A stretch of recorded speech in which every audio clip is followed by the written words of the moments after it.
আজি এটা কেবিনেটত আলোচনা হৈছে যে অসমত 200 কিমান কিলোমিটাৰ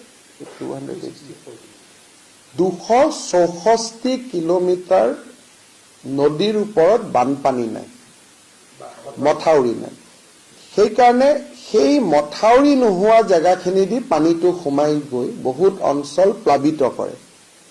ৱাটাৰ ৰিচোৰ্চ ডিপাৰ্টমেণ্টক আজি এটা দায়িত্ব দিয়া হৈছে যে যদি আমি 264 কিলোমিটাৰ নতুন মথাউৰি আমি নিৰ্মাণ কৰিব পাৰোঁ, তেতিয়া অসমত মথাউৰি নোহোৱা অঞ্চল নাথাকিব। কৰবাত কৰিবই নোৱাৰি বেলেগ কথা, কিন্তু 264 কিলোমিটাৰ মথাউৰি যদি আমি বনাব পাৰোঁ, তেতিয়াহ'লে যিবিলাক জাগাই জাগাই খালী এৰিয়া আছে ব্ৰহ্মপুত্ৰ আৰু উপনদীসমূহত, সেইটো সম্পূৰ্ণ হৈ যায়।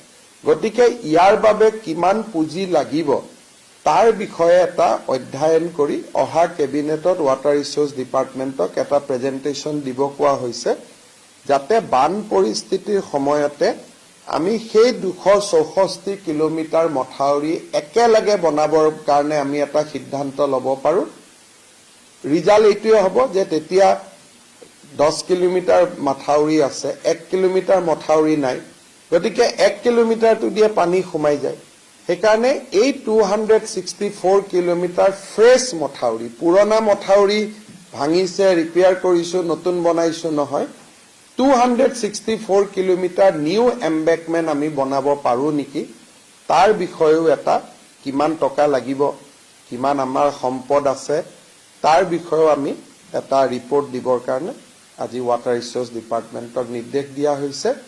আৰু বান পৰিস্থিতি য'তে যেনেকৈ উদ্ভৱ হয়, গাৰ্জেন মন্ত্ৰীখিনি যাতে ততাতয়াকৈ সেই জিলাখনত উপস্থিত হৈ ৰাইজক সহায় কৰিব পাৰে।